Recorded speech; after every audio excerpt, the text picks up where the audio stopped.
الله أكبر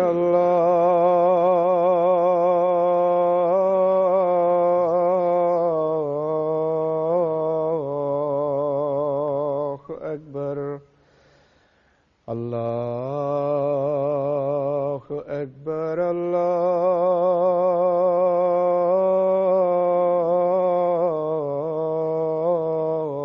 الله أكبر أشهد أن لا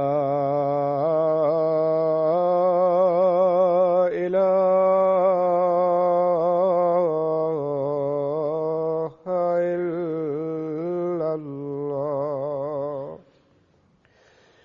أشهد أن لا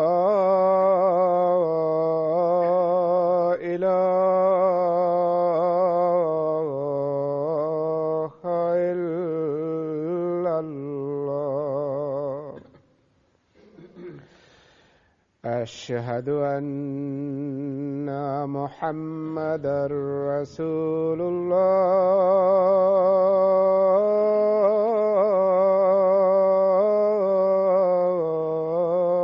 الله أشهد أن محمدًا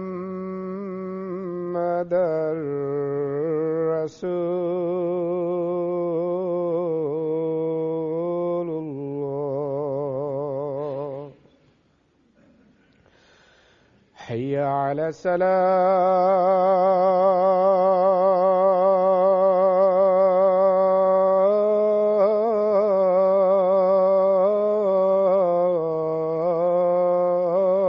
الصلاة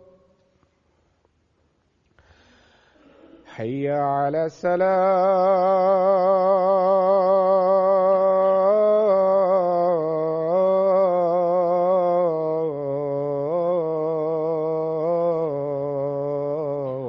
السلام حي على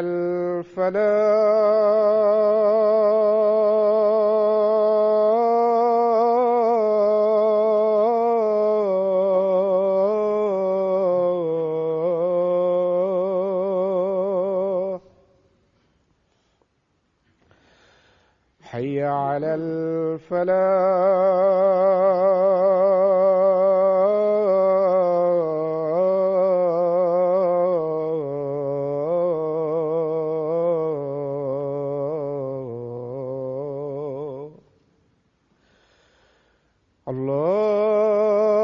الله أكبر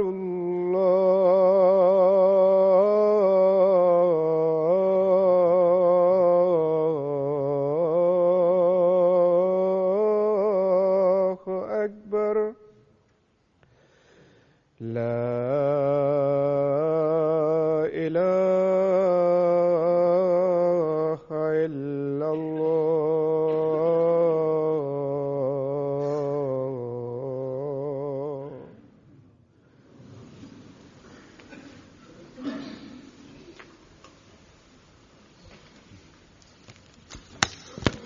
السلام علیکم ورحمۃ اللہ.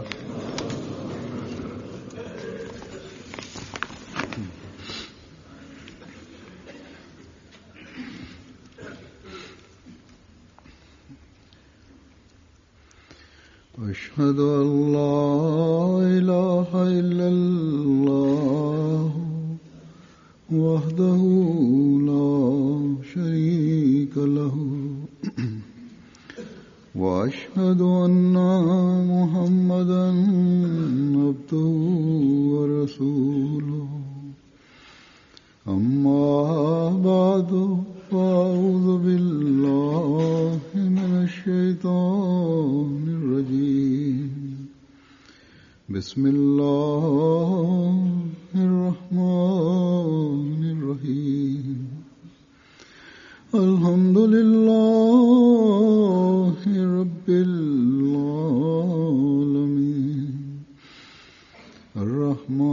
الرحمن الرحيم مالك يوم الدين إياك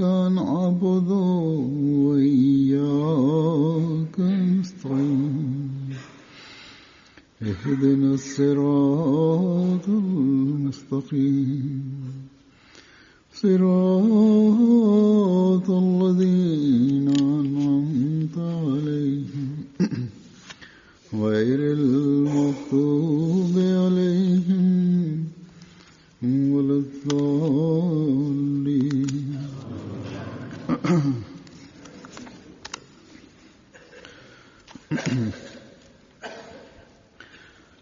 दो दिन हुए अल-फज़ल इंटरनेशनल का 2 நாட்களுக்கு முன் அல்-ஃபஸல் இன்டர்நேஷனல் உடைய தற்போதைய வெளியீட்டு பிரதியை பார்த்து கொண்டிருந்தேன்.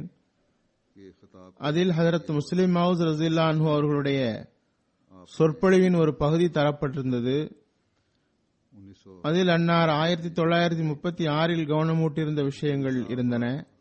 அக்காலத்தில் பல சஹாபிகள் உயிரோடு இருந்தனர். அவர்கள் மூலம் ஹஜரத் மஸீஹ் மவ்ஊத் அலைஹிஸ்ஸலாமுடைய பல சம்பவங்களையும் கூற்றுகளையும் திரட்ட முடிந்தது. ஏனெனில் ஒரு காலம் வரும், அப்போது பல்வேறு பிரச்சனைகளுக்கு தீர்வு காண்பதற்கு இந்த விஷயங்கள் மிகவும் முக்கியத்துவம் வாய்ந்தவையாக இருக்கும் என்று குறிப்பிடுகிறார்கள். அதில் அன்னார் ஒரு சம்பவத்தை எடுத்துக்காட்டாக கூறுகிறார்கள். என்னிடம் ஒரு இளைஞராக இருந்த ஒரு சஹாபி கூறினார், அவருக்கு இவ்வளவு மட்டுமே நினைவில் இருந்தது.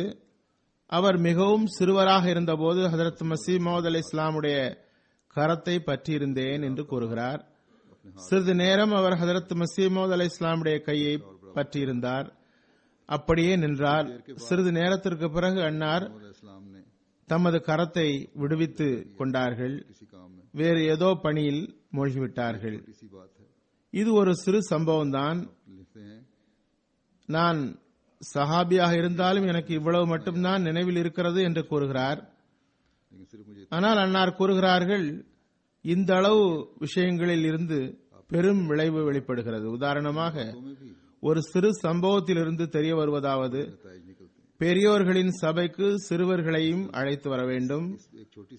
பிறகு அன்புடன் தமது கரத்தை அவர்கள் விடுவித்துக் கொண்டார்கள். அப்படியே அச்சிறுவரது கையுடன் சேர்த்து வைத்திருந்தார்கள். ஆனால் தேவைப்படும் போது, வேலையை உணரப்படும் பொழுது கையை விடுவித்துக் கொண்டார்கள்.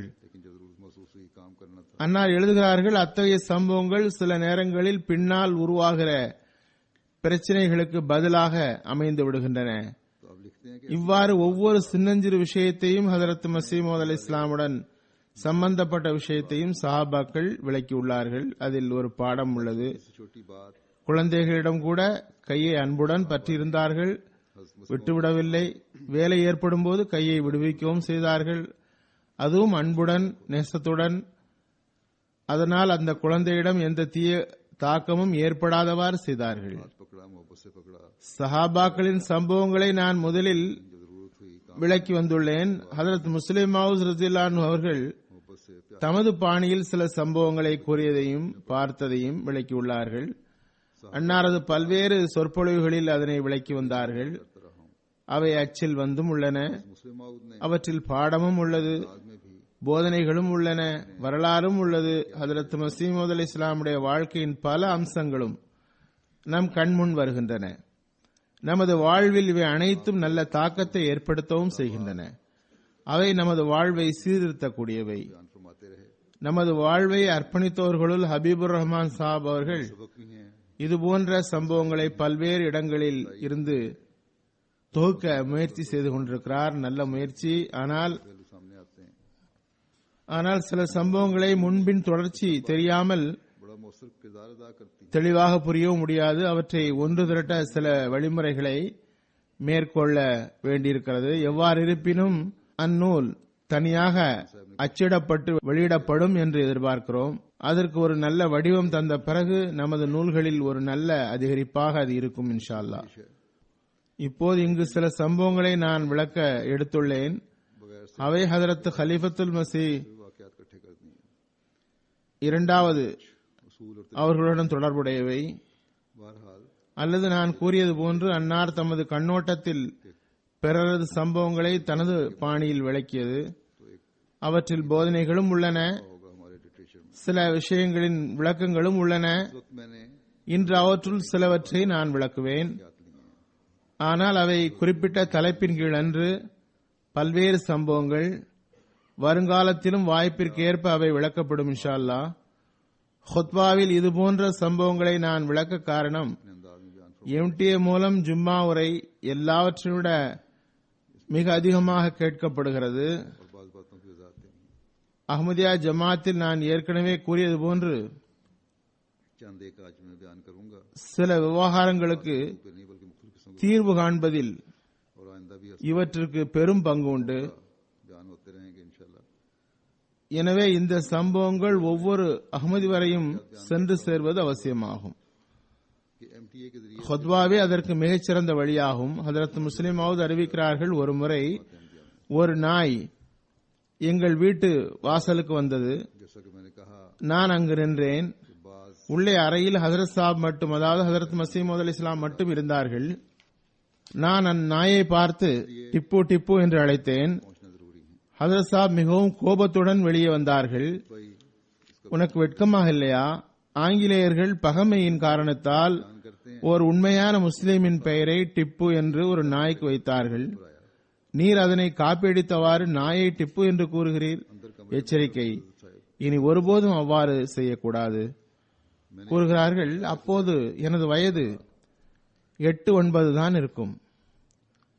திப்பு சுல்தான் மீது எனது உள்ளத்தில் அன்பு அமர்ந்த முதல் நாளாக அது இருந்தது.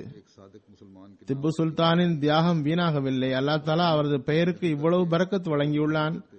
அல்லாஹ்வினால் நியமிக்கப்பட்டவர் அவருக்கு இவ்வளவு மரியாதை தருகிறார், அவருக்காக ரோஷம் கொள்கிறார் என்று நான் கருதி கொண்டேன். எழுதுகிறார்கள், இந்த சம்பவத்திலிருந்து ஒருபுறம் ஒரு முடிவுக்கு நாம் வர முடிகிறது. சிறுவர்களின் ஒவ்வொரு செயலையும் எந்த பாகுபாடுமின்றி சகித்துக் கொள்வது சகிப்புத்தன்மையில் சேராது. அதே வேளையில் அந்த சம்பவம் மூலம் ஹதரத் சாஹிபின் மார்க்கம் மற்றும் சமுதாயத்தின் மீது கொண்ட அளவு கடந்த நேசத்தை நாம் மதிப்பிட முடிகிறது. அதே குழந்தை அன்னார் மிகவும் உழைத்து எழுதி வைத்திருந்த மதிப்புமிக்க பக்கங்களை, அவற்றிற்காக அன்னார் எத்தனை மணி நேரம் எத்தனை இரவுகள் செலவழித்தார்களோ இறைவனே அறிவான், எரித்து சாம்பலாக்கிவிட்டது. அந்த செயலை அன்னார் சகித்துக் கொண்டார்கள். அந்த கஷ்டத்தை பொருட்படுத்தவில்லை. அதற்காக அவர்கள் திரும்பவும் சிரமப்பட வேண்டியிருக்கும். இதற்கு ஆதாரம் இவ்வாறு தருகிறார்கள். ஹதரத் முஸ்லிம் மவ்ஊத் சின்னஞ்சிறிய குழந்தையாக இருந்தபோது குழந்தைகளோடு விளையாடிக் கொண்டிருந்தார்கள். முன்னால் ஹதரத் மஸீஹ் மவ்ஊத் அலைஹிஸ்ஸலாம் அமர்ந்து நூல் எழுதி கொண்டிருந்தார்கள். பல தாள்கள் எழுதி வைக்கப்பட்டுள்ளன. அனைத்தும் தீயிட்டு எரித்துவிட்டது குழந்தை. ஹதரத் மஸீஹ் மவ்ஊத் அலைஹிஸ்ஸலாம் எதுவும் சொல்லவில்லை. அதனை சுட்டிக்காட்டி கூறுகிறார்கள், அதனை சகித்துக் கொண்டார்கள். அது அவர்களின் உழைப்பாக இருந்தது. ஆனால் ஒரு சமுதாய தலைவரை இழிவுபடுத்தியதை சகிக்க முடிந்ததில்லை கூறுகிறார்கள். ஒரு முஸ்லிம் அரசர் சமுதாயத்திற்கு ஆதரவாக நின்று ஷஹீதானார். அவருக்கும் அன்னாருக்கும் இடையில் முஸ்லிம் என்பதை தவிர வேறு எந்த உறவும் கிடையாது. அந்த மனிதரை ஒரு சிறுவன் அறியாமையால் அவருக்கு இழிவு ஏற்படும் வண்ணம் அவரது பெயரை பயன்படுத்துவது அன்னாரால் சகிக்க முடியாததாக இருந்தது. இந்த சம்பவத்தில் ஹதரத் மஸீஹ் மவ்ஊத் அலைஹிஸ்ஸலாம் அவர்களை ஆங்கிலேயர்களின் ஏஜென்ட் என்று ஆட்சேபனை செய்பவர்களுக்கும் ஒரு பாடம் உள்ளது. சமுதாய பற்றினால் நிறைந்த அவ்வுள்ளம் திப்பு சுல்தானுக்கு அந்த அளவுக்கு மரியாதை செய்ததன் காரணம் ஆங்கிலேயர்களின் முன் தலைகுனிவதற்கு பதில் அவர் தனது வாழ்வை ஆண்மையுடன் அர்ப்பணித்து விட்டார். அத்தகைய ரோஷம் கொண்ட ஒரு மனிதரை குறித்து அவர் அந்நிய சமுதாயத்தின் ஏஜென்ட் என்று ஒரு ஐயத்தை கூட உள்ளத்தில் கொள்வது எப்படி சாத்தியம்? பிறகு ஒரு இடத்தில் கூறுகிறார்கள், எனது கருத்தின்படி பிள்ளைகளை ஜமாத்துடன் சேர்ந்து தொழுமாறு பழக்கம் ஏற்படுத்தாத பெற்றோரை விட அக்குழந்தைக்கு வேறு எதிரி இல்லை. எனக்கு என்னுடைய ஒரு சம்பவம் நினைவில் உள்ளது. ஒருமுறை ஹதரத் சாப், அதாவது ஹதரத் மஸீஹ் மவ்ஊத் அலைஹிஸ்ஸலாம் நோயுற்றிருந்தார்கள். எனவே ஜும்மாவுக்கு பள்ளிக்கு செல்ல முடியவில்லை. நான் அப்போது பருவ வயதை எய்தவில்லை. பருவ வயதை எய்தியவர்களுக்குரிய கட்டளைகள் தொடரும் வயதை எய்தவில்லை. சிறுவனாக இருந்தேன். நான் ஜும்மா தொழ பள்ளிக்கு வந்து கொண்டிருந்தேன். ஒருவர் என்னை சந்தித்தார். அவ்வயதின்படி பார்த்தால் அவரது உருவம் அப்போது எனது மனதில் பதிந்திருக்க முடியாது. ஆனால் அந்த சம்பவத்தின் தாக்கம் என் மீது எந்த அளவு ஏற்பட்டது என்றால், இப்போது வரை அம்மனிதரது உருவம் எனக்கு நினைவில் உள்ளது. முகமது பக்ஷ் என்பது அவரது பெயர். இப்போதும் காதியானில் தான் இருக்கிறார். அவரிடம் நான், திரும்ப வருகிறீர்களே, தொழுகை முடிந்து விட்டதா என்று கேட்டேன். கூட்டம் அதிகம், பள்ளியில் இடம் இல்லை என்றார். நான் திரும்ப வந்து விட்டேன். நானும் இந்த பதிலை கேட்டு திரும்பிவிட்டேன். வீட்டிற்கு வந்து தொழுது விட்டேன். ஹதரத் சாப் இதை பார்த்துவிட்டு பள்ளியில் தொழுவதற்கு ஏன் போகவில்லை என்று கேட்டார்கள். இறைவனின் அருள், நான் சிறுவயது முதலே ஹதரத் சாஹிபை நபி என்ற முறையில் கண்ணியமளித்து வந்தேன். அவர்களின் விசாரிப்பில் ஒரு கடுமை இருந்ததை பார்த்தேன். அவர்களின் முகத்தில் கோபம் வெளிப்பட்டது. இந்த நிலையில் அவர்கள் கேட்டது என்னிடம் பெரும் தாக்கத்தை ஏற்படுத்தியது. நான் பதிலுக்கு, நான் போகத்தான் செய்தேன், ஆனால் இடம் இல்லாததால் திரும்பி வந்துவிட்டேன் என்று கூறினேன். இதை கேட்டுவிட்டு அன்னார் அமைதியாக இருந்து விட்டார்கள். ஆனால் ஜும்மா தொழுதுவிட்டு மௌலவி அப்துல் கரீம் சாப் அவர்கள் அன்னாரது உடல்நலம் விசாரிப்பதற்காக வீட்டிற்கு வந்தார்கள். ஹஜரத் மசீமோத் அலை இஸ்லாம் அவரிடம் முதலில் கேட்ட விஷயம் என்னவென்றால், என்ன இன்று பள்ளியில் மக்கள் அதிகம் இருந்தார்களோ என்பதுதான். அப்போது என் உள்ளத்தில் மிகுதியாக பதற்றம் ஏற்பட்டது. ஏனெனில் நான் நேரில் பள்ளிக்கு போகவில்லை. சொன்னவருக்கு தவறு ஏற்பட்டிருக்கலாம், அல்லது அவர் சொன்னதை புரிவதில் எனக்கு தவறு ஏற்பட்டிருக்கலாம். அவர் கூறியதிலிருந்து பள்ளியில் இடமில்லை என்று நான் புரிந்து கொண்டேன். நான் தவறாக புரிந்திருந்து அல்லது கூறியவர் தவறாக கூறியிருந்தாலோ என் மீது நான் பொய் சொல்லிவிட்டேன் என்ற ஆட்சேபனை ஏற்படுமே என்ற கவலை ஏற்பட்டது. மௌலை அப்துல் கரீம் சாப் பதில் கூறினார்கள், ஆம் ஹுசூர், உண்மையில் இன்று பள்ளியில் நல்ல கூட்டம். இதுவரை எனக்கு அதன் உண்மை நிலை என்னவென்று தெரியவில்லை. இறைவன் என்னை குற்றச்சாட்டில் இருந்து அகற்றும் காரியத்தை செய்துவிட்டான். மௌலை சாஹிபின் நாவின் மூலம் உண்மைப்படுத்திவிட்டான். யதார்த்தத்தில் அன்று அசாதாரணமாக நிறைய பேர் வந்தும் விட்டார்கள். எவ்வாறு இருப்பினும் ஒரு சம்பவம் நடந்தது. அதனால் இன்று வரை எனது உள்ளத்தில் ஒரு ஆழமான தாக்கம் ஏற்பட்டுள்ளது. ஹஜரத் மசீமோத் அலை இஸ்லாம் அவர்களுக்கு ஜமாத்துடன் தொழுவதில் எவ்வளவு கவனம் இருந்தது என்று தெரிய வருகிறது. பிறகு அன்னார் தமது சிறு வயதில் குழந்தை பருவத்தின் சம்பவத்தை கூறுகிறார்கள். அவர்களது எழுத்து தொடர்பானது. அதில் அவர்களது கல்வி தொடர்பாகவும் எழுதுகிறார்கள். எனது கல்வி தொடர்பாக என் மீது எல்லோரினும் அதிகமான கருணை காட்டியது ஹஜரத் முதலாவது கலீஃபத்துல் மஸீஹ் அவர்கள் ஆவார்கள். ஏனென்றால் அவர் மருத்துவர். நான் புத்தகங்களை அதிக நேரம் பார்த்து கொண்டு இருக்கும் அளவுக்கு எனது ஆரோக்கியம் சரியில்லை என்பதை அவர்கள் அறிந்திருந்தார்கள். எனவே அன்னாரது வழிமுறையாவது, முதலில் அவர்கள் என்னை பக்கத்தில் அமர்த்திக் கொள்வார்கள். பிறகு, மியான், நான் படிக்கிறேன், நீர் கேட்டுக்கொண்டிரும் என்று கூறுவார்கள். அதற்கு காரணம், எனது கண்ணில் புரை இருந்தது. இதன் காரணத்தினால் தொடர்ந்து 3-4 வருடமாக எனது கண் துன்பம் தந்து கொண்டிருந்தது. கடும் வலி உருவாகிவிட்டது. இதனால் பார்வை போய்விடும் என்று டாக்டர்கள் கூறிவிட்டனர். உடனே ஹஜரத் மசீமோத் அலை இஸ்லாம் எனது ஆரோக்கியத்திற்காக பிரத்யேகமாக துஆ செய்ய தொடங்கினார்கள். கூடவே அதற்காக நோன்பு வைக்க தொடங்கினார்கள். அன்னார் எத்தனை நோன்பு வைத்தார்கள் என்று எனக்கு இப்போது ஞாபகம் இல்லை. எவ்வாறு இருப்பினும் 3-7 நோன்புகள் வைத்தார்கள். கடைசி நோன்பை திறக்கும் போது, வாயில் உணவை போடும்போது திடீரென்று என் கண்களை திறந்தேன். எனக்கு பார்வை தெரிகிறது என்று சப்தமிட்டேன் என்று முஸ்லிமாவது குறிப்பிடுகிறார்கள். ஆனால் அந்த நோயின் கடுமையான தொடர் தாக்குதலின் விளைவாக எனது ஒரு கண்ணின் பார்வை பாதிப்படைந்தது. இந்த வகையில் எனது இடது கண்ணில் பார்வை இல்லை. நான் பாதையை பார்க்க முடியும், ஆனால் புத்தகங்கள் படிக்க முடியாது. எனக்கு அறிமுகமான ஒருவர் அல்லது 2 அல்லது 3 அடி தூரத்தில் அமர்ந்திருக்கிறார் என்றால் நான் அவர்களை அறிந்து கொள்வேன். ஆனால் எனக்கு அறிமுகமில்லாத ஒருவர் அமர்ந்திருந்தால் அவரது வடிவம் தென்படாது. வலதுகண் மட்டுமே வேலை செய்கிறது. அதிலும் கூட பலகீனம் உள்ளது. அதுவும் கடுமையாகிவிட்டது. நான் பல இரவுகள் விழித்திருக்கிறேன். ஹஜரத் மசீமோத் அலை இஸ்லாம் எனது ஆசிரியரிடம் கூறிவிட்டார்கள், அவர் விருப்பப்படி படிக்கட்டும். இதில் ஹஜரத் முஸ்லிமாவுடைய ஒரு அம்சமும் வெளிப்படுகிறது. இந்த நோய் மற்றும் பிற விஷயங்கள் எல்லாம் இருந்தும் அவர்கள் தொடர்பாக உட்புறமானதும் வெளிப்புறமானதுமான எல்லா அறிவுகளாலும் நிரப்பப்படுவார் என்ற முன்னறிவிப்பையும் அல்லாஹ் தஆலா எவ்வாறு நிறைவேற்றினான். அன்னார் ஓரிடத்தில் கூறுகிறார்கள், நான் லட்சக்கணக்கான புத்தகங்கள் படித்தேன்.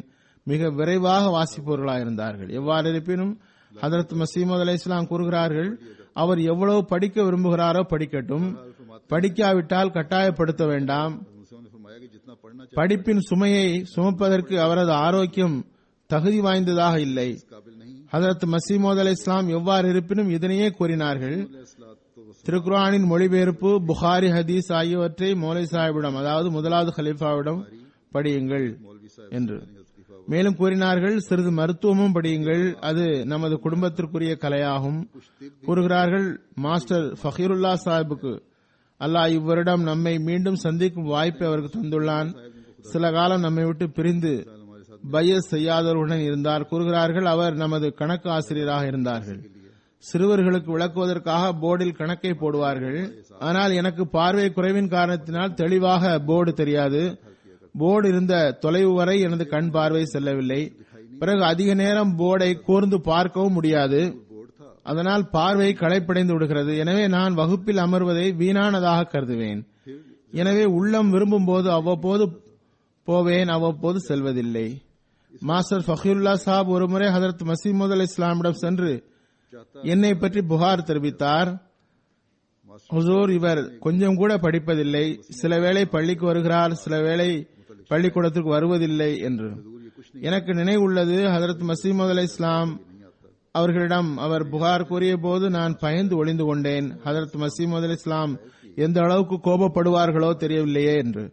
ஆனால் ஹதரத் மசீமோத் அலை இஸ்லாம் அவர்கள் அவர் கூறியதை கேட்டதும் மாஸ்டர் ஃபகீருல்லா சாப் அவர்களிடம் கூறினார்கள், நீங்கள் பையன்கள் மீது கவனம் செலுத்துவது உங்கள் பெருங்கருணையாகும். இவர் அவ்வப்போது பள்ளிக்கூடம் செல்கிறார் என்று நீர் சொல்வது கேட்டு எனக்கு மிகவும் மகிழ்ச்சி ஏற்படுகிறது. அதுவன்றி எனது கருத்தின்படி இவர் கல்வி கற்பதற்கு இவரது உடல்நிலை தகுதியானதில்லை. பிறகு சிரித்துக் கொண்டே சொன்னார்கள், இவருக்கு கணக்கு கற்றுக் கொடுத்து இவரை வைத்து நான் என்ன மளிகை கடையா வைக்கப் போகிறேன்? கணக்கு இவருக்கு வந்தாலும் சரி, வராவிட்டாலும் சரி. ஹதரத் ரசூலே கரீம் ஸல்லல்லாஹு அலைஹி வஸல்லம் அவர்களும் அவர்களது சஹாபாக்களும் எந்த கணக்கு கற்றார்கள்? இவர் பள்ளிக்கூடம் சென்றால் நல்லது, போகாவிட்டால் வற்புறுத்த வேண்டாம். கணக்கை பற்றியும் இங்கு கூறுவேன். ஹதரத் முஸ்லிம் மவுதுடைய கணித அறிவு பின்னாளில் எவ்வாறு இருந்ததென்றால், சொற்பொழிவுக்கு இடையிலேயே லட்சக்கணக்கான எண்கள் வரை மனக்கணக்காகவே வகுத்து சொல்லவும் செய்வார்கள். எவ்வாறு இருப்பினும் இதை கேட்டுவிட்டு மாஸ்டர் சாப் திரும்பி வந்துவிட்டார். அன்னாரின் மென்மையிலிருந்து இன்னும் பயன்பெற தொடங்கிவிட்டேன். பிறகு பள்ளிக்கூடம் செல்வதையே விட்டுவிட்டேன். மாதத்திற்கு ஒரு நாள், அரை நாள் சென்று வந்தேன் என்றால் அதுவே பெரிய விஷயம். சுருக்கமாக இந்த நிலையில்தான் எனது படிப்பு சென்றது. உண்மையில் நான் நிர்பந்தமான சூழ்நிலையில் இருந்தேன். ஏனெனில் சிறு வயதில் கண் வலியுடன் நான் கல்லீரல் நோயாளியாகவும் இருந்தேன். 6 மாதங்கள் வரை மைசூர் பருப்பின் நீரும் கீரை நீரும் எனக்கு தரப்பட்டது. கல்லீரல் நோய்க்கு இந்த 2 நீர்களும் நல்லதாக இருந்தது. பிறகு சில நோய்களும் வந்தன, அதற்கும் சிகிச்சை நடைபெற்றது. கண்புரை மற்றும் அதிகமான நோய்கள் இருந்தன. பிறகு ஜுரம் வரத் தொடங்கியது. 6 மாதங்கள் வரை இறங்குவதில்லை. எனது படிப்பை பற்றி எவ்வளவு முடியுமோ அவ்வளவு படிக்கட்டும் என்று கட்டாயப்படுத்த வேண்டாம் என்று பெரியவர்கள் முடிவெடுத்ததை வைத்து எனது உடல்நிலையை ஒவ்வொருவரும் மதிப்பிடலாம். எனது கல்வி தகுதி எவ்வாறு இருந்திருக்கும் என்று. ஒருமுறை எனது தாய்வழி பாட்டனார் ஹதரத் மீர் நாசிர் நவாப் சாப் அவர்கள் எனது உறுதிமொழி அறிவை பரீட்சை செய்தார்கள். இப்போதும் கூட எனது கையெழுத்து மோசமாகத்தான் இருக்கிறது. அப்போதோ நான் மிகவும் மோசமாக எழுதுபவன். எழுத்து நன்றாக இருக்காது. எந்த அளவுக்கு என்றால் நான் என்ன எழுதியுள்ளேன் என்று அதனை படிக்கவே முடியாது. அவர்கள் நான் என்ன எழுதியிருக்கிறேன் என்று படிப்பதற்கு மிகவும் முயன்றார்கள். ஒன்றும் தெரியவில்லை. அவர்களது இயல்பில் ஒரு வேகம் இருந்தது. உடனே கோபத்தில் ஹதரத் மசீமோத் அலை இஸ்லாமிடம் வந்தார்கள். தற்செயலாக அப்போது நானும் வீட்டில்தான் இருந்தேன். முன்னரே அவரது இயல்புக்காக பயந்து கொண்டிருந்தேன். ஹதரத் மசீமோத் அலை இஸ்லாமிடம் புகாரை எடுத்துக்கொண்டு சென்றதும் மிகவும் பயம் வந்துவிட்டது, என்ன நடக்குமோ என்று. நல்லது, மீர் சாப் வந்தார்கள். ஹதரத் மசீமோத் அலை இஸ்லாமிடம் கூறினார்கள், மஹமூதின் கல்வி குறித்து தங்களுக்கு சிறிது கூட கவனம் இல்லை. அவரது உருதுவை பரிசீலித்து பார்த்தேன். இந்த காகிதத்தை தான் பாருங்களேன், எந்த அளவு கையெழுத்து மோசமாக இருக்கிறது என்றார்கள். சிறிது கூட படிக்க முடியவில்லை.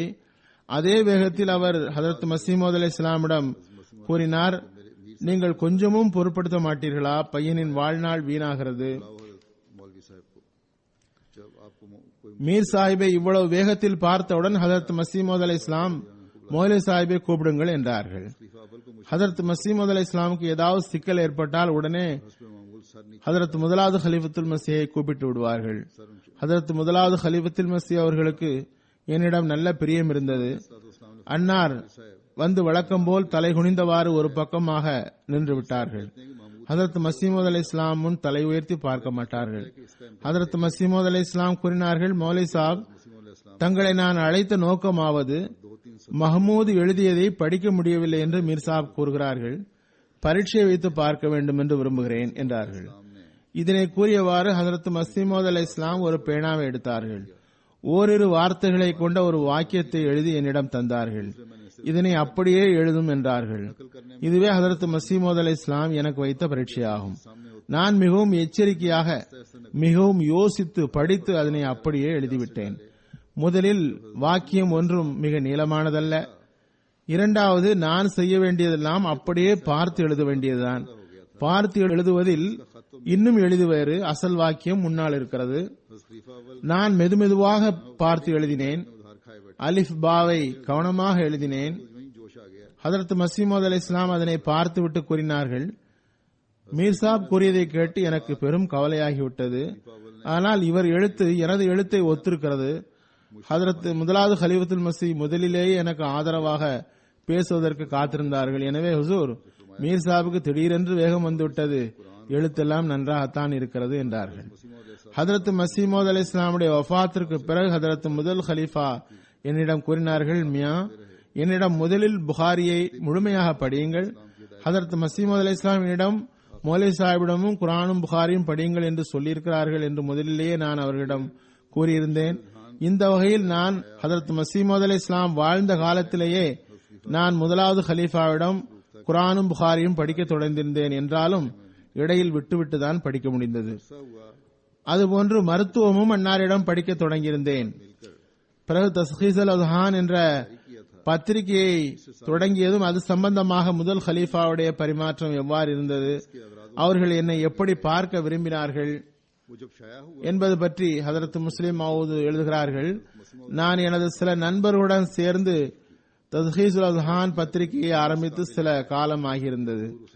அந்த பத்திரிகையை அறிமுகப்படுத்துவதற்காக நான் சில கட்டுரைகளை எழுதினேன். அதில் அதன் நோக்கங்கள், இலக்குகள் விளக்கப்பட்டிருந்தன. அது வெளிவந்ததும் முதலாவது ஹலீஃபத்துல் மஸீஹ் அவர்கள் அதனை பற்றி ஹதரத் மஸீமூத் அலை இஸ்லாமிடம் அதனை பாராட்டி கூறியிருந்தார்கள். ஹுசூர், கண்டிப்பாக படிக்கத்தக்கது, கண்டிப்பாக படியுங்கள் என்று கூறியிருந்தார்கள். இந்த வகையில் மஸ்ஜித் முபாரக்கில் ஹதரத் மஸீமூத் அலை இஸ்லாம் அந்த பத்திரிகையை வாங்க சொன்னார்கள். அநேகமாக மௌலை முகமது அலி சாஹிபிடம் அதனை படிக்க வைத்து கேட்டார்கள், பாராட்டினார்கள். நான் ஹதரத் முதலாவது ஹலீஃபத்துல் மஸீஹை சந்தித்த போது அன்னார் கூறினார்கள், மியா, உனது கட்டுரை மிகவும் நன்றாக இருந்தது. ஆனால் எனது உள்ள மகிழ்ச்சி அடையவில்லை. எமது ஊரில் ஒரு பழமொழி பிரபல்யமானது, ஒட்டகம் 40 ரூபாய், ஒட்டக குட்டி 42 ரூபாய். இந்த பழமொழியை நீர் நிறைவேற்றவில்லை என்று அறிகிறேன் என்றார்கள்.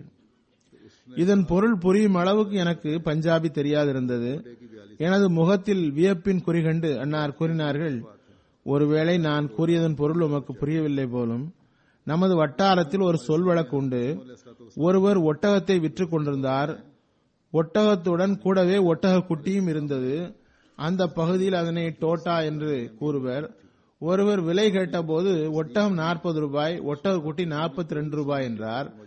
இது என்ன விஷயம் என்று கேட்கப்பட்ட போது, குட்டி ஒட்டகமும் கூட குட்டியும் கூட, எனவே அதற்கு அந்த விலை என்றார்.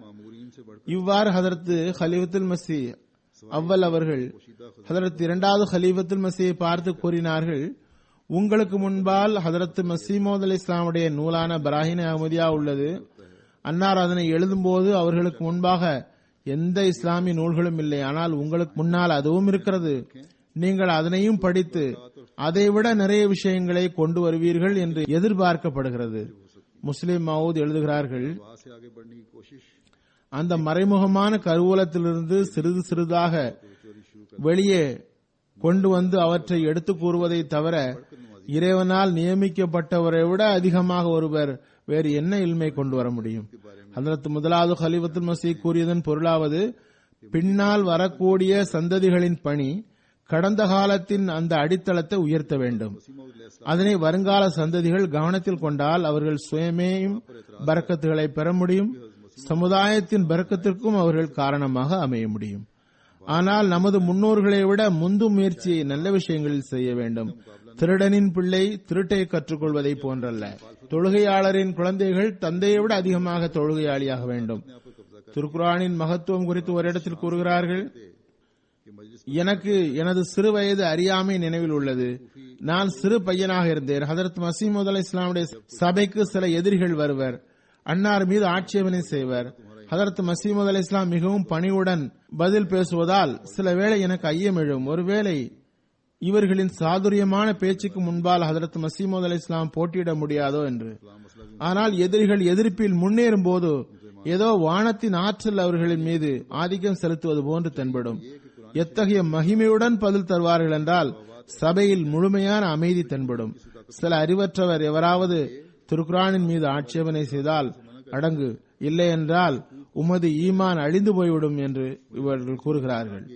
பொதுவாக பிறரிடம் நாம் பேசும்போது மௌலவிமார்களின் இன்ன விஷயங்கள் எங்களுக்கு புரியவில்லை என்கின்றனர். புதிதாக பையஸ் செய்தவர்கள் எழுதுகின்றார்கள் எனில் புரியவில்லை என்று கூறினால் அமைதியாக இருங்கள், இல்லாவிட்டால் உங்கள் ஈமான் அழிந்து போய்விடும் என்று கூறுகிறார்கள். ஆனால் அது சரியென்று. திருக்குர்ஆனின் மீது ஆட்சேபனை செய்யப்பட்டால் எதிரிகளும் அந்த உண்மையை ஏற்கத்தக்க பதில்களை தர வேண்டும். மாறாக ஆட்சேபனை செய்பவரை ஆட்சேபனை செய்வதிலிருந்து தடுக்கக்கூடாது. ஐயங்களை உள்ளங்களில் அப்படியே இருக்கவிடக்கூடாது.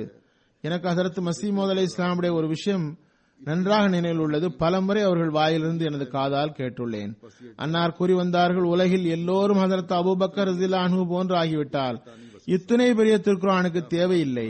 பிஸ்மில்லாஹின் பெஹ் மட்டுமே போதுமானது. இத்துணை இறைஞானம் மிக்க திருக்குர்ஆன் இறங்கியுள்ளது எனில் அது அபூஜஹலின் காரணத்தால் தான். அபூஜஹலை போன்ற மனிதர்கள் இல்லையெனில் இத்தனை விரிவான திருக்குர்ஆன் தேவையில்லை. சுருக்கமாக திருக்குர்ஆன் இறைவனது வார்த்தையாகும். அதில் எத்தனை ஆட்சேபனைகள் உள்ளனவோ அத்தனைக்கும் அதில் அதன் சிறப்புகள் தான் வெளிப்படும். ஆட்சேபனை உறுதியாக இருந்தால் எப்படி பதிலளிக்கப்பட முடியும் என்று பயம் ஏற்படுவது ஒரு ஷைத்தானின் ஊசாட்டமாகும். இறைவனின் வார்த்தை நமது ஈமானை பாதுகாக்க வேண்டுமா அல்லது நாம் இறைவனது வார்த்தையை பாதுகாக்க வேண்டுமா? ஒரு வேதம் தன்னை பாதுகாத்துக் கொள்வதற்கு மனிதனின் தேவையை கொண்டுள்ளதென்றால் அது பொய்யான வேதமாகும், விட்டுவிட தகுந்தது, நமக்கு பயன் தருவதல்ல. நமக்கு பயன் தருவது அத்தகைய திருக்குர்ஆன் ஆகும். அதாவது அதை பாதுகாக்க எந்த மனிதரின் தேவையும் இல்லை, மாறாக அதனை பாதுகாப்பவன் இறைவன் ஆவான். அதன் மீது செய்யப்படும் ஆட்சேபனைகளை அதுவே அகற்றுகிறது, தனது மகத்துவத்தை தானே நிலைநாட்டுகிறது.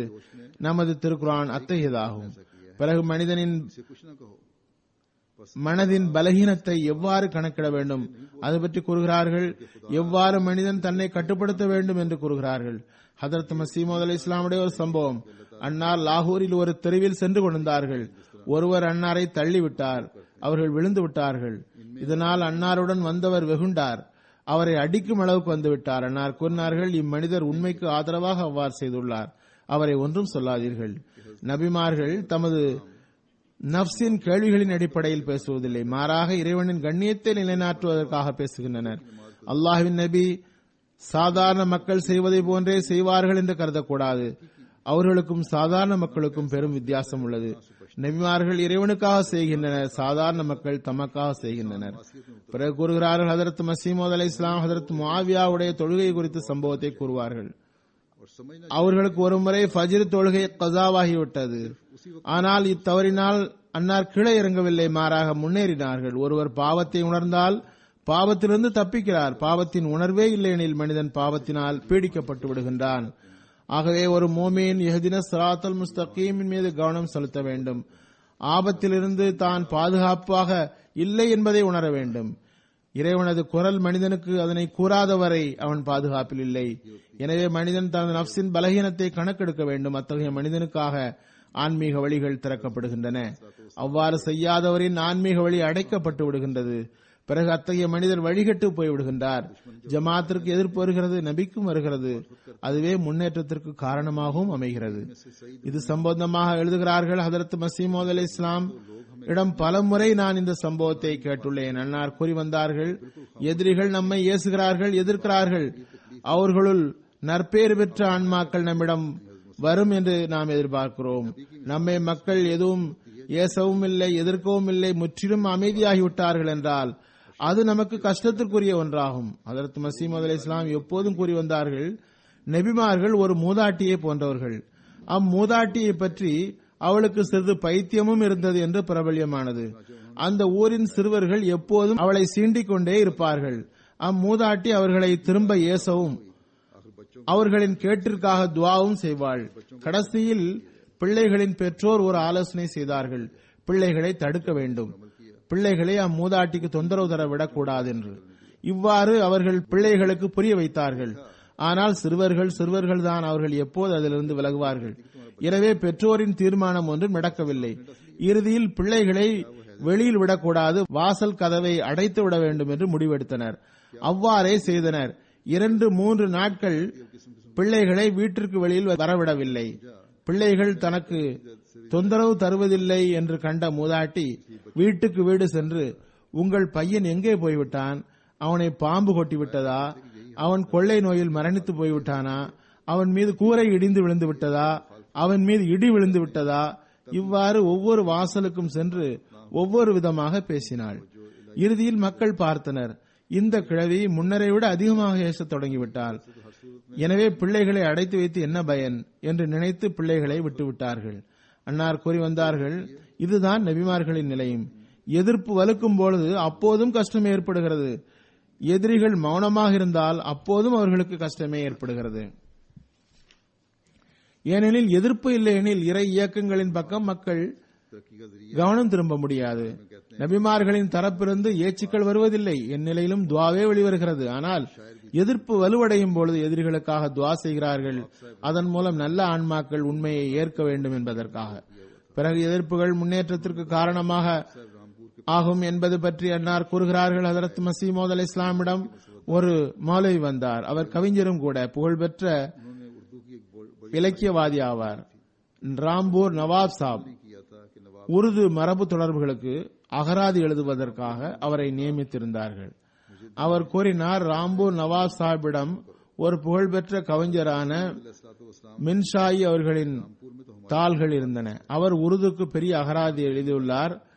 அதனை முழுமைப்படுத்தும் முன் நவாப் சாப் மரணித்து விட்டார். ராம்பூர் நவாப் சாப் அக்காகிதங்களை என்னிடம் தந்து அதனை முழுமைப்படுத்துமாறு கூறியுள்ளார்கள்.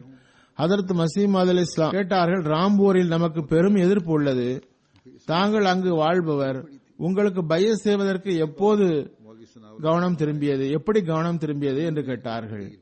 அவர் கூறினார், ஒருவர் என்னிடம் துர்ரே சமீன் தந்தார். நானும் ஒரு கவிஞர் என்பதால் அன்னாரது கவிதையை படித்தேன்.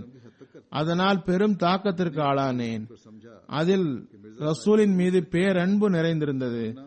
அதற்கு பிறகு மௌலவி சனாவுல்லா சாப் அங்கு வந்தார். அவர் ஒரு சொற்பொழிவு ஆற்றினார். சொற்பொழிவில் அவர் கூறினார், மிர்சா சாப் இஸ்லாத்தின் கடும் எதிரியாவார். ரசூலுல்லாஹி ஸல்லல்லாஹு அலைஹி வஸல்லம் அவர்களை இழிவுபடுத்துகிறார். அவரது சொற்பொழிவை கேட்டு மிர்சா சாஹிப் கண்டிப்பாக உண்மையாளர் என்று உணர்ந்தேன். இல்லை என்றால் இந்த மௌலவிக்கு அன்னாரை பற்றி இவ்வளவு பொய் சொல்ல வேண்டிய தேவை என்ன? எந்த ஒரு மனிதரிடம் இந்த அளவுக்கு ரசூலின் மீது பேரன்பு இருக்குமோ, அவ்வன்பினால் அவரது சொற்கள் நிறைந்து காணப்படுமோ, அவரை பற்றி அம்மனிதர் ரசூல் கரீம் ஸல்லல்லாஹு அலைஹி வஸல்லமுடைய கடும் எதிரி என்று இந்த மௌலவி கூறினால் நிச்சயமாக அந்த மௌலவி பொய்யராவார். எந்த நபரை பற்றி அவர் தூதரை இழிவுபடுத்தி விட்டதாக அவர் குற்றம் சாட்டுகின்றாரோ அம்மனிதரோ உண்மையாளராகத்தான் இருப்பார். அதுவன்றி இந்த சொற்பொழிவாளர் பொய்யான ஆதாரங்களை தர வேண்டிய அவசியம் என்ன? துர்ரே சமீனில் அவர் ஹதரத் ரசூலுல்லாஹி ஸல்லல்லாஹு அலைஹி வஸல்லம் அவர்களை பெரும்புகழ் பாடியுள்ளார், இறைவன் மீது பெரும்புகழ் பாடியுள்ளார். ஆனால் அவரோ பொய்யர் என்று அம்மனிதர் கூறியிருந்தால் அது வேறு விஷயம். முற்றிலுமாக உண்மையை விட்டுவிட்டு இம்மனிதர் அல்லாஹ் மற்றும் ரசூல் ஆகியோரை பற்றி தீய விஷயங்களை பேசுகிறார் என்று கூறுகிறார். நான் அவரது சொற்பொழிவு கேட்டு உடனே புரிந்து கொண்டேன், மிர்சா சாப் அவரது வாதத்தில் உண்மையாளர் என்று. நான் அவரிடம் பைஅத் செய்தவராகிவிட்டேன்.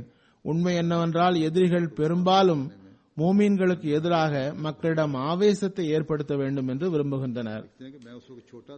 ஆனால் ஆவேசம் பொங்கி எழுவதற்கு பதில் மக்களிடம் மூமீன்களுக்கு ஆதரவாக பயன் தருவதாக அமைந்து விடுகிறது. இது போன்ற ஒரு சம்பவம், ஆரம்பகால சம்பவம், குஜராத் மாவட்டத்தில் சச்சிகந்தா அருகில் பஹாவ் கசீட்பூர் என்று ஒரு கிராமம். அங்கு ஹதரத் மசீமது அலை இஸ்லாமுடைய காலத்தில் சில தூய்மையான சகோதரர்கள் வாழ்ந்து வந்தனர். எழுதுகிறார்கள், அப்போது நான் மிகவும் சிறியவன். ஆனால் எனக்கு நன்றாக நினைவில் உள்ளது, அவர் மிகவும் ஆர்வத்துடன் ஹதரத் மசீமது அலை இஸ்லாமுடைய சபையில் அமர்ந்திருந்தார்கள். அதில் மகிழ்ச்சி அடைந்தார்கள். ஹதரத் மசீமது அலை இஸ்லாமுடைய மனைவியின் சகோதரர் ஒருவர் இருந்தார். அவர் பெயர் அலி ஷேர். இவர் முதல் மனைவியின் சகோதரர். இறை விருப்பம் மற்றும் இறை கட்டளையின் கீழ் அன்னார் உம்முல் மோமினீனை திருமணம் செய்தார்கள். உடனே முதல் மனைவியின் உறவினர்கள் அவர்களிடம் எதிர்ப்பு காட்டினார்கள். ஹதரத் மசீமது அலை இஸ்லாமுடைய முதல் மனைவி நல்ல பெண்ணாக இருந்தார். எங்களிடம் எந்த அளவு அன்பு செலுத்தினார் என்றால், எங்களது சிறிய வயதில் இவர்கள் எங்களிடம் தாயாரை விட அதிகமாக அன்பு காட்டினார்கள். முதல் மனைவியுடன் தொடர்பு இல்லை என்ற கருத்து மக்களிடம் உள்ளது, அதுவும் தவறாகும். எழுதுகிறார்கள், எங்களது பெரிய சகோதரி இஸ்மத் மரணிக்கும் போது முகமது பேகம் முன்னறிவிப்பு சம்பந்தமாக ஒரு எதிர்ப்பு பிரசுரம் வெளியிட்டிருந்தார்கள். அந்த நேரமாக இருந்தது அது. எனவே அவர்களுக்கும் எங்களுக்கும் இடையில் உள்ள கதவை ஹதரத் மசீமது அலை இஸ்லாம் அடைக்க செய்தார்கள். ஹதரத் உம்முல் மோமினீன் ரலியல்லாஹு அன்ஹு கூறினார்கள், இஸ்மத் நோயுற்று நிலைமை கவலைக்கிடமான போது அறுக்கப்படும் போது கோழி துடிப்பது போன்று குழந்தை துடித்தது. மீண்டும் மீண்டும் எனது அம்மாவை கூப்பிடுங்கள் என்று கூறியது, அதாவது பெரிய தாயாரை. உடனே ஹதரத் மசீமது அலை இஸ்லாம் பெரியம்மாவை வரச் செய்தார்கள். வந்து இஸ்மத்துடைய கையில் தனது கையை கொடுத்ததும் அவருக்கு நிம்மதி ஏற்பட்டது. அமைதியாக குழந்தை உயிர் பிரிந்தது. சுருக்கமாக நல்ல பெண்ணாக இருந்தார்கள்.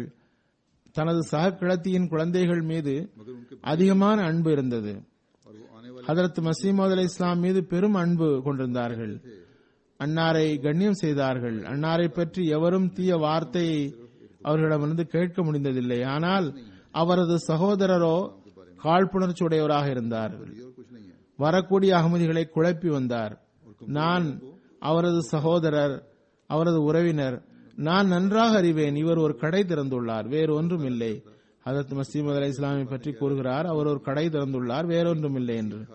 தான் நபி என்று இட்டுக்கட்டி கூறுகிறார் என்று கூறி வந்தார். இதனை கேட்டு பலகீனமானவர்களுக்கு தடுமாற்றம் ஏற்பட்டது. அவரது சகோதரரே இவ்வாறு கூறினால் சரியாக இருக்கலாம். ஒருமுறை காரியான் என்ற சிற்றூரில் இருந்து ஒருமுறை 5 சகோதரர்கள் வந்தார்கள். முதலில் கூறப்பட்டது, அப்போது பெஷ்தி மஹபரா உருவாகவில்லை. இதுவும் பழைய சம்பவம்.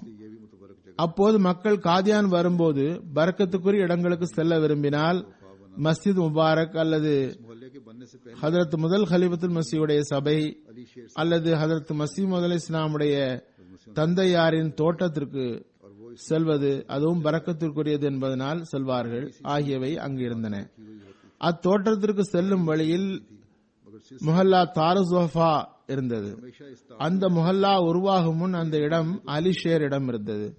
இவர் ஹதரத் மசீமது அலை இஸ்லாமுடைய முதல் மனைவியின் சகோதரர். அவர் ஆர்வத்துடன் தனது தோட்டத்தை அமைத்திருந்தார். ஒரு நீண்ட மரக்குச்சியை அவர் தனது கையில் வைத்திருப்பார்.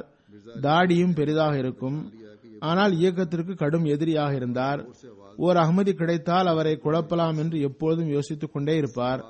மேற்கூறப்பட்ட 5 சகோதரர்கள் காதியான் வந்ததும் தோட்டம் பார்க்க சென்றனர். அவர்களுள் ஒருவர் வேகமாக அடியெடுத்து வைத்து எல்லோரினும் முன்னே சென்று கொண்டிருந்தார். மிர்சா அலி ஷேர் அவரை பார்த்து, இவர் வெளியில் இருந்து வருபவர் என்று கண்டுகொண்டார். உரத்த குரலில், சகோதரரே, சிறிது நான் கூறுவதை கேளுங்கள் என்று சப்தமிட்டு அழைத்தார். அந்த சம்பவம் கேட்டு அவர் வந்தார். மிர்சா ஷேர் அலி, எவ்வாறு இங்கு வந்தீர்கள் என்று கேட்டார். மிர்சா சாப் மஹதி மசி என்று வாதம் செய்திருப்பதாக கேள்விப்பட்டோம். எனவே அவரை சந்திக்க வந்தோம். ஏனெனில் அவர் தமது வாதத்தில் உண்மையாளராக தெரிகிறார் என்று அவர்கள் பதில் கூறினார்கள். அதற்கு ஷேர் அலி, அவர் ஏமாற்று வேளையில் எப்படி சிக்கிக் கொண்டீர்கள்? இவர் தனது பிழைப்புக்காக இந்த கடையை திறந்திருக்கிறார் என்று தெரியாதா? அவர் எனது சகோதரர் தான். எனக்கு அவரை பற்றி நன்றாக தெரியும். நீங்கள் வெளியில் உள்ளவர்கள், உங்களுக்கு அசல் நிலை எப்படி தெரியும்? ஏமாற்றத்தில் விழ வேண்டாம். அவ்வாறு செய்தால் நஷ்டத்தை தான் ஏற்பீர்கள் என்றார். எல்லோருக்கும் முதலில் வந்த அந்த அகமதி சகோதரர் அவரிடம் கையை கொடுங்கள், முசாபஹா செய்வோம் என்றார். ஷேர் அலி கருதினார், நமது பேச்சுக்கு நல்ல விளைவு ஏற்பட்டுவிட்டது. நமது பெரிய மனித தன்மையை இவர் ஏற்றுக்கொண்டு விட்டார். ஏனென்றால் ஷேர் அலி பேச்சுக்கிடையே சுப்ஹானல்லாஹ், அஸ்தக்ஃபிருல்லாஹ் என்று கூறிக்கொண்டிருப்பார். ஆர்வத்துடன் ஷேர் அலி தனது கையை கொடுத்தார். இன்று நல்ல வேட்டை நமது பிடியில் மாட்டிவிட்டது என்று கருதினார். முன்னால் வந்த அகமதி வேகமாக அவரது கையை பற்றியவாறு மற்ற 4 சகோதரர்களையும் சப்தமிட்டு அழைத்தார். விரைவில் வாருங்கள், ஒரு வேலை இருக்கிறது. முஸ்லிம் மவுஸ் எழுதுகிறார்கள், நமது பேச்சுக்கு ஒரு தாக்கம் ஏற்பட்டு விட்டதாக நமது மாமா நினைத்தார். இவர் சரியாக கூறுகிறார் என்று சொல்லத்தான் தனது சகோதரர்களையும் அழைக்கிறார் போலும் என்று நினைத்தார். உள்ளத்தால் பெரும் மகிழ்ச்சி அடைந்தார். இன்று நமது ஆயுதம் வேலை செய்துவிட்டது என்று. 4 சகோதரர்களும் அங்கு வந்து சேர்ந்ததும் 5 பேர் ஒன்று சேர்ந்ததும் முதல் சகோதரர் கூறினார், நாம் குர்ஆன் ஹதீஸில் உலகில் ஒரு ஷைத்தான் இருக்கிறான் என்று படித்துள்ளோம், ஆனால் நாம் அவனை சந்தித்ததில்லை. இன்று அதிர்ஷ்டவசமாக ஷைத்தான் நம்மை சந்தித்து விட்டான், குழப்புகிறான் என்றார். பிறகு ஒரு இடத்தில் அன்னார் கூறுகிறார்கள், அல்லாஹ்வின் அருளும் ஒரு ஆற்றை போன்று இருக்கிறது என்பதில் சந்தேகமில்லை. ஆற்றில் ஒரு சொட்டு தண்ணீரை எடுத்தால் அதில் என்ன குறைவு ஏற்பட்டு விடப் போகிறது? ஆனால் அடியானது பேரிழப்பு அவனது வெகுமதியிலிருந்து தன்னை விலக்கிக் கொள்கிறான். அவனிடமிருந்து முகம் திருப்பி அமர்ந்து கொள்கின்றான். இறைவனால் நியமிக்கப்பட்ட ஒருவர் வரும்பொழுது மக்கள் அவரை இழிந்தவராக கருதி அவரை மறுக்க தொடங்குகின்றனர். எழுதுகின்றார்கள், பாபா நானக்கின் பெற்றோரும் அவரை இழிவான கண்ணோட்டத்தை தான் பார்த்தனர். இவர் நமது வியாபாரத்தை கெடுத்து விட்டார் என்றனர். இந்த பையன் நமது வீட்டில் தகுதியற்றவனாக பிறந்துள்ளான். இன்று அவரது பெற்றோர் உயிர் பெற்று இவ்வுலகிற்கு வந்து பார்த்தால் நாம் இழிவாக கருதி அந்த பையனுக்காக லட்சக்கணக்கானோர் தம்மை அர்ப்பணித்திருக்கிறார்கள். அவரது பெயருக்காக உயிரை கொடுக்கவும் தயாராக உள்ளனர். அவர்களுள் பல கோடீஸ்வரர்கள் இருக்கிறார்கள் என்று அறிந்து வியந்து போய்விடுவர். ஆனால் மக்கள் அறிவீனத்தால் இவர் ரொம்ப சிறிய மனிதர், இவரை நம்பி நாம் என்ன செய்ய போகிறோம் என்று நினைக்கின்றனர். ஆனால் அல்லாஹ் தஆலா அத்தகைய மக்களையே அனுப்புகின்றான். வெளிப்படையாக ரொம்ப சிறிய மனிதர்களாக தெரிகிறார்கள். ஒரு காலம் வரும்போது அவருக்காக மரணித்து போவதற்காக மக்கள் பிறக்கின்றனர். அதுபோன்று இக்காலத்தில் காதியானில் ஹஜரத் மஸீஹ் அலைஹிஸ்ஸலாம் அல்லாஹ் அனுப்பினான். காதியானில் முதலில் ரயிலும் இருந்ததில்லை, தபால் அலுவலகம் இருந்ததில்லை, மார்க்க அல்லது உலகியல் கல்வி நிலையங்கள் இருந்ததில்லை. ஹஜரத் மஸீஹ் அலைஹிஸ்ஸலாம் அவர்களுக்கும் பெரும் செல்வாக்கு, உலகியல் செல்வாக்கு எதுவும் இருந்ததில்லை. வெளிப்படையாக அவர்கள் கற்றிருந்த கல்வியோ மிக சாதாரணமானது. அன்னார் மஸீஹ் மற்றும் மஹதி என்று வாதம் முன்வைத்த போது மக்கள் கூச்சலிட்டனர். நவுசுபில்லாஹ், இந்த மனிதர் அறிவற்றவர், இவர் எவ்வாறு மஹதி ஆக முடியும்? ஒரு சின்னஞ்சிறிய கிராமத்தில் எவ்வாறு இறைவனால் நியமிக்கப்பட்டவர் தோன்ற முடியும்? நியமிக்கப்பட்டவர் வந்துதான் ஆக வேண்டும் என்றால் லாகூர், அம்ரிட்சர் போன்ற பெரும் நகரங்களில் வந்திருக்க வேண்டும். சாதாரண மக்கள் வலுக்கட்டாயமாக எதிர்ப்பை தொடங்கினார்கள். அவர்களின் வாதம் கேள்விப்பட்டு அவர்களை சந்திக்க காதியான் வருபவர்களை தடுக்கப்பட்டது.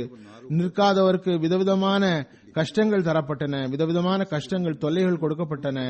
ஆனால் இவையெல்லாம் இருந்தும் அன்னாருக்கு அல்லாஹ் தஆலாவின் தரப்பிலிருந்து இல்ஹாம் வந்தது. உலகில் ஓர் எச்சரிப்பாளர் வந்தார்.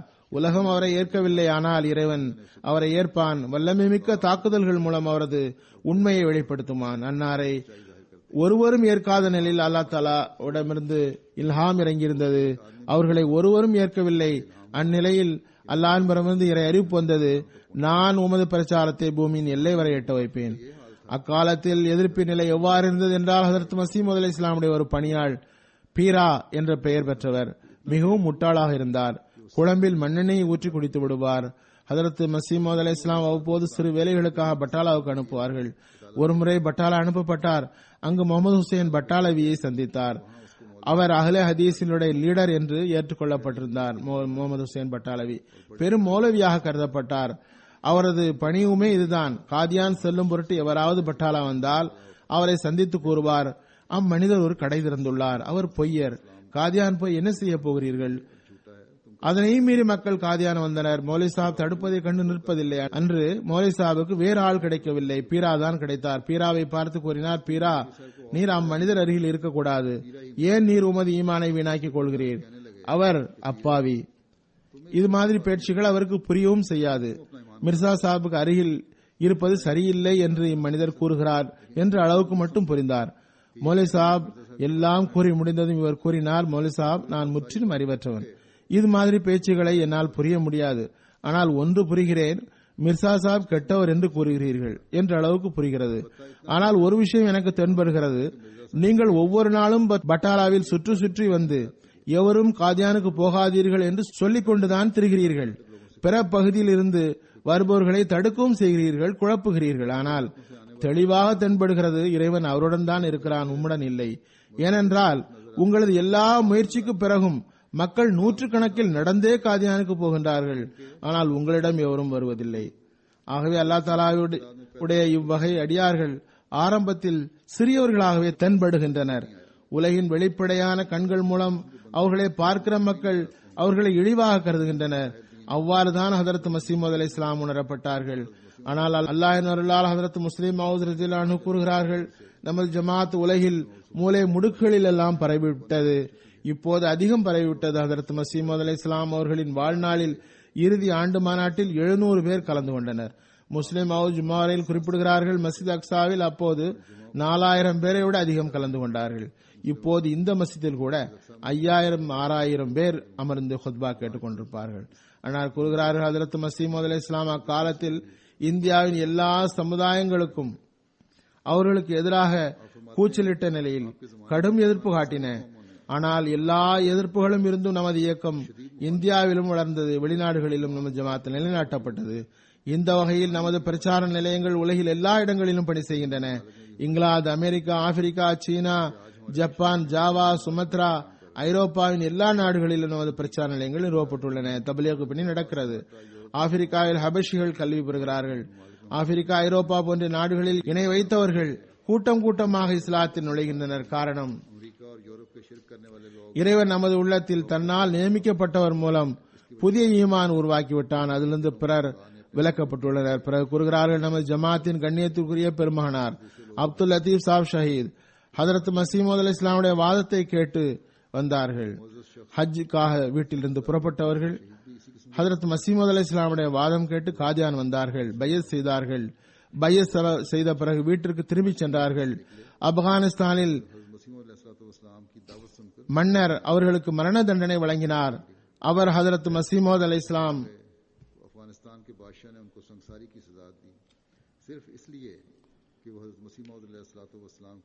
அவர்களிடம் பையத் செய்ததற்காக மட்டுமே மரண தண்டனை வழங்கப்பட்டது. நீங்கள் உங்கள் கொள்கையை மாற்றுங்கள், அவரை ஏற்காதீர்கள் என்று மக்கள் கூச்சலிட்டனர். ஏனெனில் அவர்களிடம் உண்மை வெளிப்பட்டு விட்டது.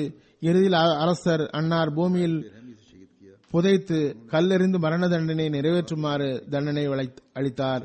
ஷஹீத் மிகவும் சித்திரவதையும் செய்யப்பட்டார். ஆனால் அன்னார் சி என்று கூட சொல்லவில்லை, இறை வழியில் உயிரை தந்தார்கள். மரண தண்டனைக்கு முன் ஒரு மந்திரி அவரிடம் வந்து கூறினார்கள், நீங்கள் உள்ளத்தில் சந்தேகமின்றி அந்த கொள்கையை வைத்துக் கொள்ளுங்கள், ஆனால் வாயளவில்லாவது மறுத்து விடுங்கள். ஆனால் என்னால் பொய் சொல்ல முடியாது என்று கூறிவிட்டார்கள் அப்துல் லத்தீப் சாப். பிறகு அவர்களை ஷஹீதாக்கப்பட்டது. ஆனால் ஷஹீதான சிறிது காலத்திலேயே ஆப்கானிஸ்தானில் அம்மை நோய் பரவியது. ஆயிரக்கணக்கானோர் மரணித்தனர். இதுவரை அழிவு பரவிக் கொண்டுதான் இருக்கிறது. இவ்வாறு ஹதரத் மஸீஹ் அலைஹிஸ்ஸலாமை மக்கள் எதிர்த்த போது நாட்டில் கடும் பிளேக் நோய் பரவும் என்று இறைவன் அன்னாரிடம் தெரிவித்திருந்தான். அவ்வாறே நடந்தது. ஆயிரக்கணக்கில் மக்கள் மரித்தனர். அந்த பிளேக் பரவி ஹதரத் மஸீஹ் அலைஹிஸ்ஸலாமுடைய உண்மைக்கு ஒரு ஆதாரமாக இருந்த போதிலும் பிளேக் பரவிய போது அன்னார் கருணையின் வடிவமாக இறைவனிடம் துடிதுடித்து அதனை நிறுத்துமாறு துஆ செய்தார்கள். எந்த அளவுக்கு இறைவனிடம் மன்றாடியவாறு கண்ணீர் வடித்தார்கள் என்றால், மஸ்ஜித் முபாரக்கின் மேற்பகுதியில் தங்கியிருந்த அப்துல் கரீம் சாப் கூறினார்கள், ஒருமுறை எனக்கு யாரோ அழுகிற சப்தம் கேட்டது. சப்தம் எத்தனை துயரம் மிக்கதாக இருந்தது என்றால், அது பிரசவ வழியில் துடிக்கும் ஒரு பெண்ணின் நிலையை போன்றிருந்தது. நான் காது கொடுத்து கேட்டபோது தெரிய வந்தது, ஹதரத் மஸீஹ் அலைஹிஸ்ஸலாம் அழுது அழுது இறைவனிடம் துஆ செய்து கொண்டார்கள். அல்லாஹ்வே, உனது எல்லா அடியார்களும் மரித்துவிட்டால் உன்னை எவர் ஈமான் கொள்வார்கள்? இதுவும் அன்னாரின் உண்மைக்கு ஓர் வலுவான ஆதாரமாகும். அன்னாருக்கு சாதகமாகவே அல்லாஹ் தஆலா பிளேக்கை அனுப்பினான். அவர்களின் உள்ளம் கருணை கொண்டது. துஆ செய்ய தொடங்கினார்கள். இதுவே நபிமார்களின் தகுதியாகும். அல்லாஹ் தஆலா ஒவ்வொரு அகமதியிடமும் மார்க்க உணர்வை உருவாக்குவானாக, இறை தொடர்பையும் அதிகரிப்பானாக, பொறுமையையும் தைரியத்தையும் கூட வழங்குவானாக, மனித நேயத்தை அறிவதற்கு துஆ செய்வதற்காக வாய்ப்பை வழங்குவானாக, தமது அகம்பாவத்தை பணிவு மகிழ்த்து விடும் வாய்ப்பை தருவானாக, முழுமையாக தனது திருப்தியில் நம்மை நடத்துவானாக. ஹதரத் மஸீஹ் அலைஹிஸ்ஸலாமுடைய பிரச்சாரத்தை முழுமைப்படுத்த நமது பங்கை ஆற்றுபவர்களாக இருப்போமாக. ஹதரத் மஸீஹ் அலைஹிஸ்ஸலாம் தம்மை ஏற்றுக்கொண்டவர்களிடம் எதிர்பார்த்த விரும்பிய செயல்களை உடையவர்களாக நாம் ஆவோமாக.